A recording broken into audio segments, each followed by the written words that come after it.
Pemberitaan firman edisi hari ini sangat menarik untuk kita kaji, kita dengar. Bagi GPI Papua, pemberitaan firman minggu ini merupakan pintu masuk bagi kita untuk memilih pemimpin di tingkat sinode, baik itu badan pekerja sinode maupun pengurus kompel yang akan terpilih dalam sidang sinode di Oktober ini.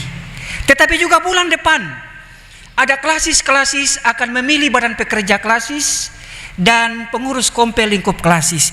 Tapi juga bagi jemaat yang nantinya akan memilih pengurus wadah-wadah atau pengurus sektor atau panitia, dan atau bagi kita semua warga gereja yang aktif dalam kerukunan-kerukunan kampung, di perusahaan-perusahaan, di pemerintahan yang sedang memangku jabatan ini jabatan itu, dan kita akan menyandang status sebagai pemimpin. Yitro, mertua Musa, dia bukan seorang pemimpin, tetapi dia mengkritisi dan dia memberikan saran terhadap Musa. Yitro ketika mengamati kepemimpinan Musa, dari pagi sampai dengan petang, Musa sangat capek berhadapan dengan umat Israel yang ribuan itu. Lalu dia mengkritik Musa, tidak baik kau lakukan itu seorang diri saja. Nanti kau lelah, nanti kau capek, tidak efektif, tidak efisien, makan waktu lama. Itu ayat 17. Yitro tidak bermaksud menggurui, dia punya anak mantu, tapi dia memberikan kritik yang membangun dan dia memberikan saran.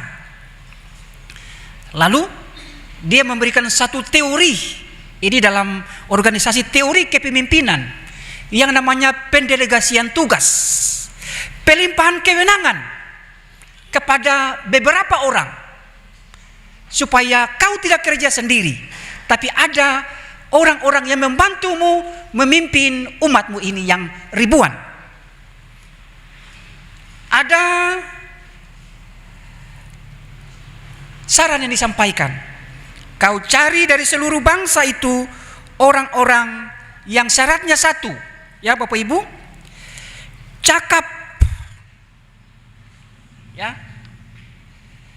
cakap menurut Kamus Besar Bahasa Indonesia, orang yang memiliki kemampuan dan kepandaian untuk mengerjakan sesuatu. Cakap bukan cantik, bukan ganteng. Cakap adalah orang yang memiliki kemampuan untuk mengerjakan suatu pekerjaan. Itu syarat yang pertama yang Yitro sampaikan kepada Musa. Pilih orang yang cakap, yang tahu kerja. Yang kedua,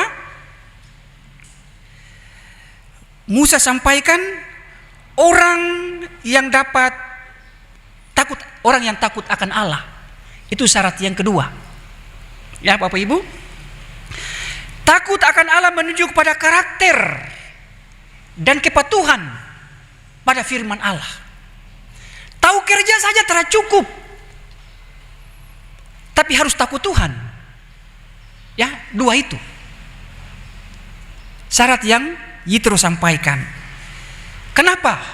Seorang pemimpin umat selain cakap dalam kerja, dia harus memiliki rasa takut akan Tuhan, supaya ketika ada sesuatu peluang untuk melakukan hal yang salah, oh ada Tuhan, saya berdosa. Yang ketiga, orang yang dapat dipercaya. Kalau ketemu bahasa hari-hari, orang yang dapat dipercaya berarti menunjuk pada kejujurannya itu, konsistennya, tanggung jawabnya itu. Kasih dia tanggung jawab, dia bisa bikin tidak, bisa dipercaya tidak, dia bisa lapor betul ke tidak. Jangan sampai yang hadir hanya 5, dia lapor 10. Itu yang Musa sarankan. Pilih orang yang dapat dipercaya. Dan yang ketiga, yang keempat, tidak mengejar suap. suap ya, entah dalam bentuk uang maupun barang. Jadi KPK baru hari ini. Yitro sudah dari dulu mencegah suap ini karena Yitro tahu umat ini nanti ke depan orang akan korupsi. Suap itu sama dengan bahasa KPK gratifikasi, pemberian sesuatu dalam bentuk uang maupun barang maupun janji kepada seseorang. Pemimpin umat kalau mengejar suap celaka. Berarti berorientasi pada materi. Tidak boleh. Pemimpin gereja kalau menerima gratifikasi, menerima suap, berarti kepemimpinannya akan lemah. Saya kasih uang pada kau, nanti saya setir kau. Bapak itu sudah bisa bergerak. Karena saya selalu infus terus, saya infus terus, saya infus terus. 1 juta, 2 juta, jadi saya bilang dia ikut masuk jurang ya masuk jurang. Itu Musa disarankan jangan memilih orang yang suka terima suap, karena itu berbahaya bagi pemimpin umat. Karena berorientasi pada materi, bukan pada pelayanan. Ini 4 syarat yang Musa sarankan, yang Yitro sarankan kepada Musa. Yang berikut, pilih mereka, lalu tempatkanlah untuk memimpin kelompok yang 1000 orang, pemimpin 100 orang, pemimpin 50 orang, dan pemimpin 10 orang. Ini strategi kepemimpinan Yitro yang disarankan kepada Musa. Bapak Ibu, namanya pendelegasian tugas. Kalau di gereja, pemimpin 1000 orang mungkin di tingkat klasis, lalu yang 100 orang di tingkat jemaat, lalu di tingkat sektor, lalu di tingkat unit, lalu ada sel-sel kayak diaspora begini ya. Ada yang 10 KK, ada yang sektor, ada 30 KK, ada yang jemaat, naik ke klasis. Itu strategi kepemimpinan Musa. Atau di dalam dunia militer, yang 1000-an itu brigade namanya. Satu brigade terdiri dari beberapa batalion, dipimpin oleh seorang komandan brigif, komandan brigade. Lalu di bawah brigade ada batalion, sekitar 500-an atau 100-an. Di bawah batalion ada kompi. Satu batalion terdiri dari beberapa kompi. Lalu satu kompi juga terdiri dari beberapa pelaton. Dan satu pelaton terdiri dari beberapa regu. Regu itu yang 10. Pelaton itu yang 30 sampai 50. Kompi itu yang 100. Batalion itu yang 1000. Ini teori kepemimpinan Yitro yang dipraktekkan dalam dunia militer. Dan dia masih berlaku sampai sekarang. Nah, itu Yitro mengharapkan dengan strategi kepemimpinan model begini lebih efektif dan efisien. Musa tidak capek. Umat duduk tidak lagi sampai sore, tapi mungkin siang sudah selesai. Itu gaya kepemimpinan yang ditawarkan oleh Yitro kepada Musa. Bapak Ibu Saudara yang terkasih dalam Tuhan kita Yesus Kristus, apa memang Musa tidak tahu bagaimana memimpin umat Israel? Ataukah Musa seorang yang egois, mau bekerja sendiri? Ya, kita bertanya-tanya. Ataukah dia sementara menunggu petunjuk dari Tuhan? Karena Israel menganut sistem teokrasi, semua dari Tuhan. Tuhan bicara dulu baru jalan. Dan pada sisi lain, Yitro menawarkan konsep kepemimpinan dan pelayanan, pendelegasian tugas, pemberdayaan sumber daya manusia yang ada. Jadi umat yang potensi dipilih untuk menjadi pemimpin di lingkup 1000 orang, 100 orang, 50 orang, dan 10 orang. Itu sistem pengembangan potensi umat. Bapak Ibu, saudara yang terkasih dalam Tuhan kita Yesus Kristus, jika pada hari ini ada di antara kita yang menjadi pemimpin, majelis jemaat adalah pemimpin, PHMJ, kepala bidang, pendamping wadah, tapi juga pengurus sektor dan koordinator sel. Ada juga pengurus wadah di sini. Ada juga ketua-ketua atau pengurus kerukunan di sini. Ada juga yang memang jabatan di kantor, di perusahaan. Kita adalah pemimpin. Ingatlah 4 syarat, 4 kriteria, 4 hal yang disampaikan Yitro tadi. Ya, Bapak Ibu, mari kita menjadi pemimpin yang cakap kerja, yang tahu kerja. Kalau merasa tidak bisa kerja, jangan mengaku. Nanti orang bersungut. Takut Tuhan. Dapat dipercaya. Yang jujur, yang konsisten. Kalau A bilang A, jangan A bilang B. Dan jangan menerima suap. Jangan mudah menerima janji. Bapak bikin itu, nanti saya kasih Bapak hadiah, oleh-oleh.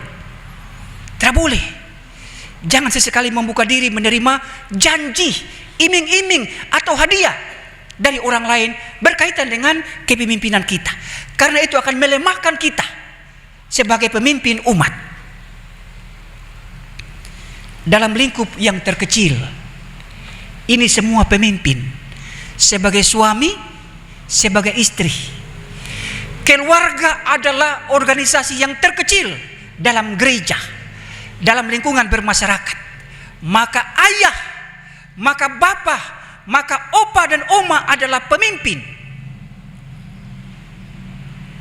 4 syarat tadi mutlak dimaknai oleh kita sebagai suami, oleh ayah yang adalah pemimpin dalam keluarga, oleh istri yang adalah pemimpin dalam keluarga, oleh opa dan oma yang adalah pemimpin dalam keluarga anak cucu. Ajarlah anak-anak kita supaya mereka cakap bekerja, supaya mereka tahu kerja. Kasihan anak gadis banyak dalam rumah, tapi mama tinggal cuci piring, mama cuci pakaian, mama setrika, anak tinggal main game, main HP. Kasihan sekali. Itu. Ajar anak-anak kita supaya mereka tahu kerja, supaya mereka cakap, supaya kita tidak capek. Nanti mama bikin baru, mama capek nak. Kenapa mama capek? Karena mama tidak bagi-bagi tugas. Semua mama mau kerja, semua papa mau kerja. Kita rubah bentuk pembinaan kita sebagai pemimpin dalam keluarga. Anak-anak, ajar mereka supaya takut Tuhan. Bawa mereka ke gereja. Jangan ketong hari Minggu amankan diri sendiri. Papa dan mama pergi, kamu anak-anak tinggal saja. Tidak bisa. Mereka mau makan, ajar mereka berdoa nak. Mau tidur berdoa nak. Mau pergi sekolah berdoa nak. Itu kita bimbing mereka menjadi pribadi yang takut Tuhan. Bisa dipercaya. Ajar mereka dengan nilai-nilai kejujuran.